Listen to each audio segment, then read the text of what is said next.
বন্ধুরা, এখন তো পাটের সিজন চলছে। গ্রামে এখন যে বাড়িতে যাবেন সেখানে আছে পাট আর পাটকাঠি।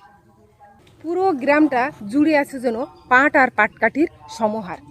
দেখছেন কত সুন্দরভাবে এখানে আমাদের দাদা পাট ধুচ্ছেন, কত সুন্দর নিপুণভাবে এখানে পাট ধোয়া কাজ চলছে। কিন্তু ওই পুকুরের পাশে কিন্তু এখানে আর একটা পুকুর, কত সুন্দর মৌ মৌ পাট জাগ দেওয়ার গন্ধ বেরোচ্ছে, সেটা যদি আপনাদের পাঠাতে পারতাম।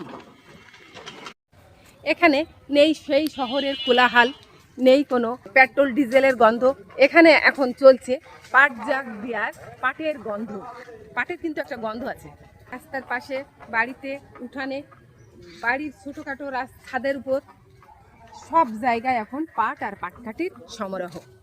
দেখেন প্রতি বাড়িতে পাট আর পাটকাঠি।